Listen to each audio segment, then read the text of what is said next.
Assalamualaikum warahmatullahi wabarakatuh. Selamat pagi, ini karena pagi. Jadi hari ini saya akan room tour kamar Rival Fiansa di Surabaya. Di sini kalian akan tahu bagaimana aku dididik dari apa yang aku baca. Tapi ini kita room tour dulu. Yang pertama adalah ini adalah kasur tidur. Ini cuman begini tok, bener kayak kosan nih masih. Ini dulu bersih karena udah jarang ku tinggali, terus sekarang jadi kamar, bisa kamar tamu, kamar jarang dipakai pokoknya. Ya, gini ini kasur. Ini pintu buat nyendel-nyendelin. Ini kipas yang tidak dibersihkan. Ini karena jarang sini gitu. Jadi jarang, ini karena lagi packing mau balik. Ini karena lagi belajar, dapat skrip baru, nggak boleh dilihatin. Nah, kita ke sini dulu. Ini adalah gitar pertama. Gitar pertamaku yang ku beli ini adalah salah satu menjadi inspirasi kenapa nyanyi fals tuh keluar. Nyanyi fals tuh idenya dari sini. Awalnya adalah gara-gara Tren Muslim itu nginep di tempatku 3 hari kalau nggak salah. Awal tahun berapa itu nginep di sini 3 hari. Terus di situ saya tuh lagi belajar gitar, pengen belajar gitar karena kalau orang gitarin terus aku nyanyi itu biasanya orang risih. Terus aku belajar gitar kan untuk diriku sendiri, belajar. Ternyata Muslim nginep di tempatku. Hari pertama Muslim tuh ngakak karena aku gitaran sama nyanyi. Gitaranku udah terus nyanyi itu ngakak. Hari kedua dia mulai bete. Hari ketiga dia bilang, "Rip, maksudnya aku kemarin masih ketawa-ketawa, sekarang kesel nih." Dari situ ada muncul ide gimana ya kalau dikontenin gitu. Oh iya, biarkan orang tuh merasakan apa yang kurasakan, kata Muslim gitu. Terus akhirnya kita telepon Pras Teguh, "Pras, boleh ini nggak bikin musik?" Terus akhirnya bikin musik. Itu adalah awal mula nyanyi fals. Berikutnya adalah meja ini aku nggak tahu sebenarnya, ini udah diberesin sama ponakanku sebenarnya. Nah, ini ada piagam. Ini pernah jadi pembicara, ini sound, ini waduh udah, ini dulu file kuliah guru. Ini apa nih? Oh, Meryl Wedding Meryl Dono 2016. Ini alkohol karena aku puntur kan itu. Ini juara stand up komedi. Ini adalah ibuku dan ini ternyata foto ibuku ada di sini. Terima kasih ibu. Nah, ini adalah yang ngisi acara lah. Ini ada dulu yang ngasih ulang tahun. Ini ada sertifikat apa nih, stand up komedi Surabaya. Ini ada apa namanya, plakat stand di Kompas TV season keempat. Ini ada kita, ada Pak Yudit, Coki. Ini ada Coki, penampakan Coki sebelum di MLI. Ini Coki nih, absurd banget Coki. Ada Yuda Keling, ada Wendy, ada David, Lian, musuh bersama. Dan sekarang musuh Senapindo juga karena ada beberapa statementnya yang tidak wajar. Ada Dodit, ini ada Rival Fiansa, ada Hipsi Hoir, ada Pras Teguh masih belum gondrong, ada Yudakan sekarang jadi teman kosku, ada Abdur, ada Zawin, ada Benny yang selalu dibully terus karena ya gitulah, kocak dia. Ada Sri yang sekarang di Makassar, udah nikah ya punya. Nah, itu adalah sisi meja.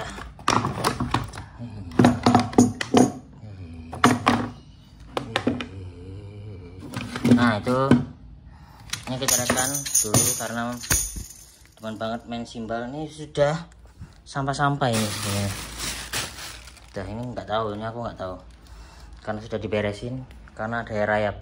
Nah, ini adalah ini topi Little Icon karena aku dulu pernah punya show. Ini tunggu dulu, sini dulu. Nah, ini sebenarnya sudah dipasang-pasang sama ponakanku. Ini dulu adalah fans pertama.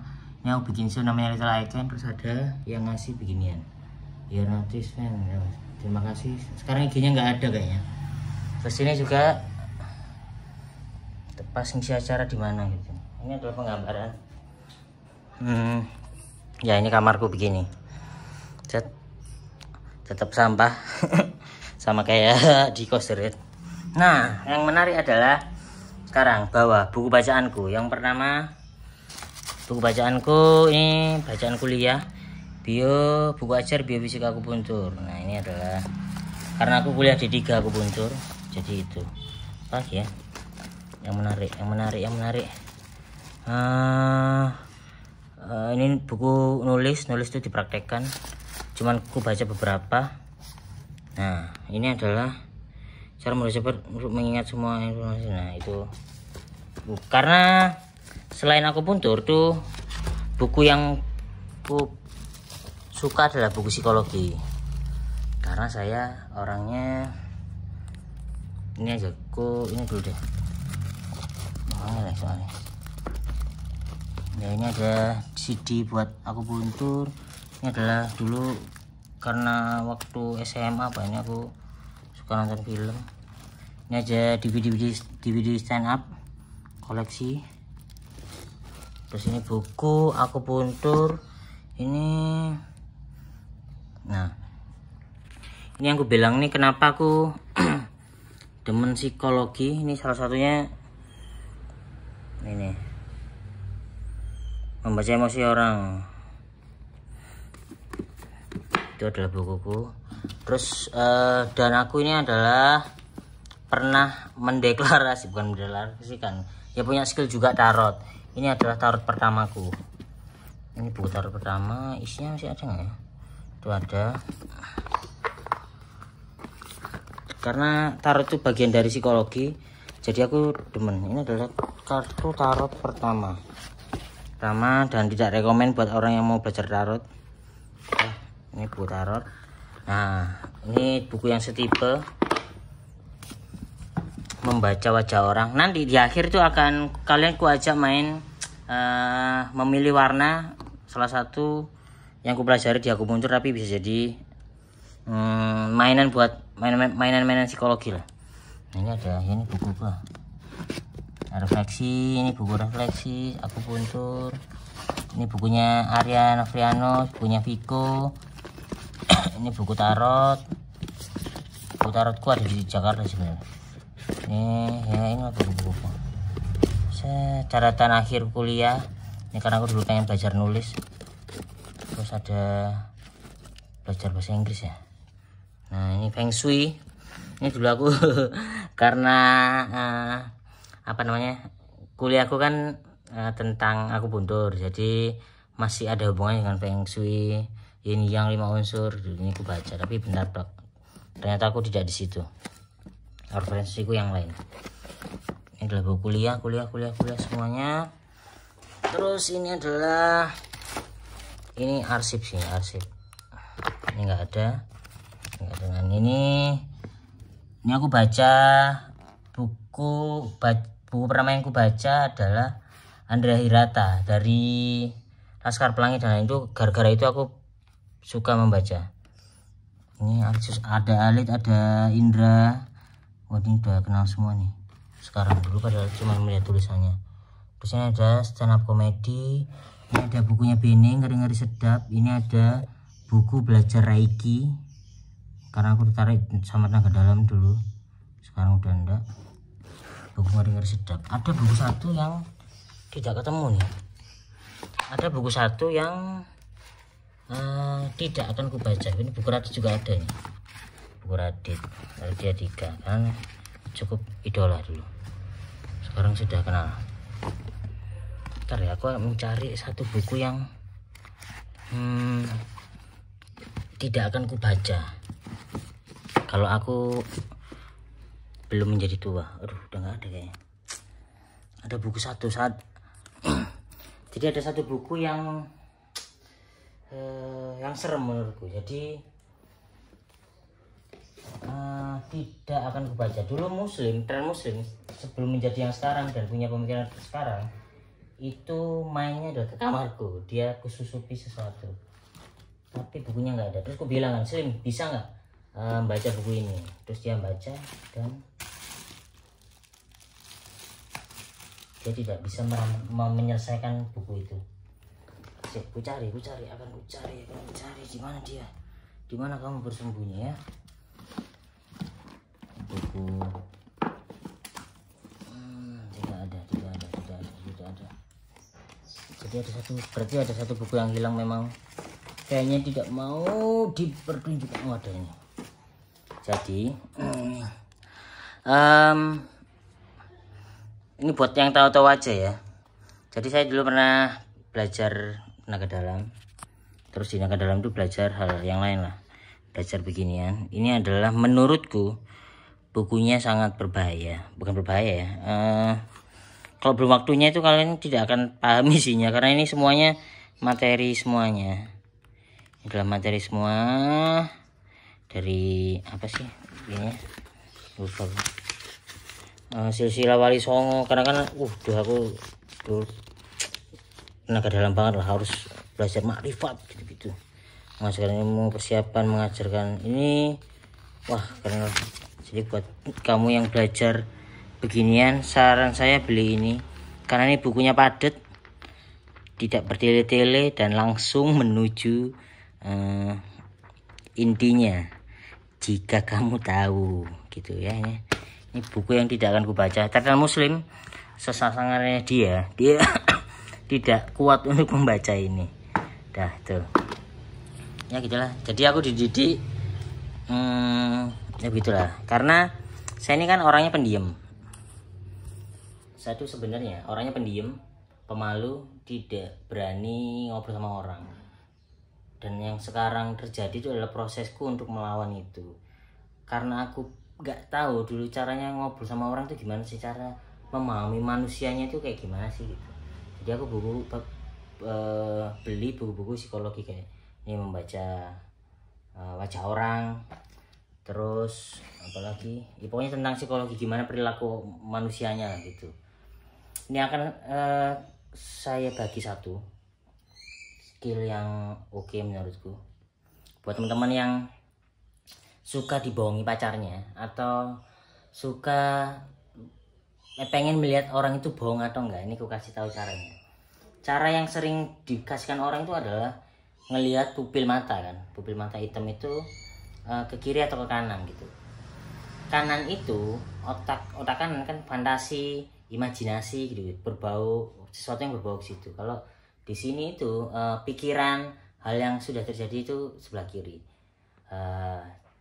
Kalian pasti pernah dengar gimana caranya mengetahui orang itu bohong atau enggak.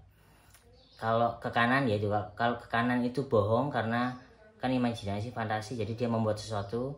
Tapi kalau ke kiri itu dia jujur karena dia mengingat sesuatu. Yang salah dari orang-orang itu adalah cara bertanyanya. Misal kamu pengen tahu pacarmu bohong atau enggak, tanya dia, kamu semalam pergi ke tempat dugem ya? Itu pupilnya itu akan sebenarnya akan merespon dikit tok, set gitu tok. Karena pertanyaanmu adalah pertanyaan yang iya atau enggak. Jadi kalau kalian makanya itu tidak susah untuk mendeteksi kalau dia bohong atau enggak. Karena jawabannya iya atau enggak. Kalau dia enggak, langsung tidak merespon, matanya tidak merespon apapun. Jadi gantilah pertanyaannya kalau kamu pengen tahu dia bohong atau enggak. Kalau kamu mengganti dengan tepat, kamu akan tahu dia akan bohong atau enggak. Ini ngomongku agak belibet tapi semoga nyampe. Caranya adalah ganti pertanyaan dengan sebuah kejadian. Jangan kayak tadi kan, kamu ke tempat dugem ya, itu akan balas iya atau enggak. Tapi kamu semalam kemana? Nah, otak kita akan berputar tuh. Kalau semisal dia berbohong, dia akan membuat cerita. Matanya akan cenderung ke kanan terus. Nah, itu berarti bohong. Kalau semisal dia ke kiri, meskipun dia tuh lambat meresponnya, kayak ya aku itu semalam tuh ini naik motor ini, tapi dia cenderung ke kiri, itu dia jujur tapi sedang mengingat. Makanya buat teman-teman bisa cewek tuh, karena dia tahu teori ini, terus kita tuh melambat untuk menceritakan kayak ini, aku tuh kemarin ini. Kamu bohong, kamu aja terbata-bata menceritakan. Enggak, itu menurutku tidak. Tapi adalah lihat pupilnya cenderung ke kanan, dia berarti meng-create sesuatu. Kalau dia cenderung ke kiri, dia mengingat sesuatu gitu. Semoga penjelasan belibetnya ini nyampe ke kalian. Dan satu lagi terakhir sebelum menutup room tour ini dan vlog ini, biasanya karena saya itu ya minderan takut ketemu sama orang. Caraku adalah mengetahui orang ini sedang bagaimana kondisinya. Caranya adalah dengan permainan mudah, menanyakan warna. Buat orang-orang yang pernah ketemu itu selalu biasa aku tanya, pilih dong warna yang ku sebut. Nah ini kalian akan ku ajak main. Jadi ini kalau bener ya respon, kalau nggak bener ya nggak apa-apa, karena itu salah satu instrumen toh. Ada beberapa cara main yang beda-beda, kayak tahu karakter, tahu itu beda. Ini buat main-main aja, buat kalau misal kamu ketemu orang. Buat kamu yang menonton video ini, pilih satu warna yang ku sebut, pilih hanya satu, bukan warna favorit, pilih satu dari merah, kuning, hijau, putih, hitam. Sekali lagi, merah, kuning, hijau, putih, hitam. Cepet pilih, cepet, des, udah pilih. Buat kamu yang memilih merah, berarti jam tidurmu beberapa hari ini sedang bermasalah. Kamu orangnya gelisah, tapi punya semangat untuk segera menyelesaikan itu.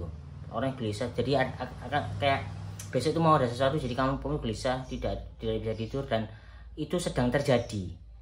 Hal yang kamu geluti, hal yang kamu pikirkan itu sedang terjadi, sedang bergerak. Itu merah.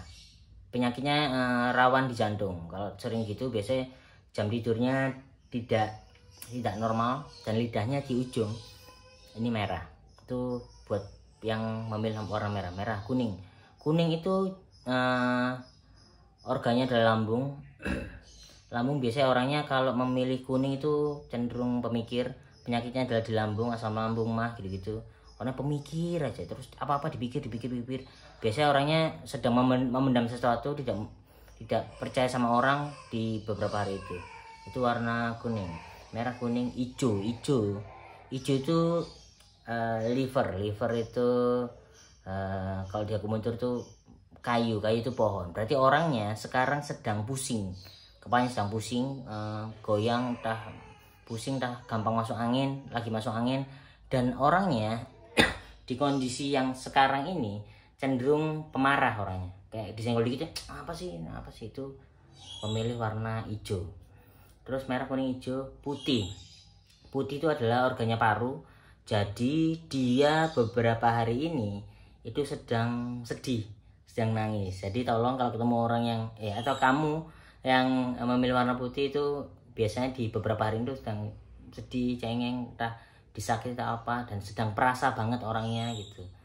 Tapi tidak menunjukkan kalau di luar tuh kamu sedih. Jadi kamu sendiri, kalau sendiri tuh kayak bisa gitu sedih banget, terus mengeluarkan emosimu yang ya sedih gitu. Merah, kuning, hijau, putih, hitam.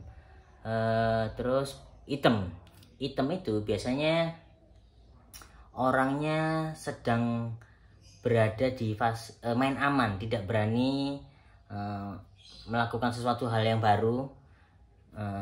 Dia tidak punya pendirian, sedang tidak punya pendirian, gampang dibelok-belokkan, kayak lagi isi going orangnya. Biasanya kalau yang milih warna hitam itu beberapa hari ini kayak pengen diajak keluar, butuh keramaian gitu. Karena kalau sendirian dia suntuk sebenarnya. Itu yang memilih warna hitam. Hitam kan juga warnanya kan warna sejuta umat, main aman. Jadi orangnya kan main aman. Kalau di pekerjaan, di kerjaan yang sekarang terjadi itu dia tidak mau mengambil resiko untuk bermasalah sama orang itu. Jadi itu permainan warna dari kondisi yang sekarang terjadi. Ini bukan karakter ya, kalau karakter beda lagi. Ini adalah paling terjadi seminggu ke belakang gitu. Merah, kuning, hijau, putih, hitam, pilih. Terima kasih.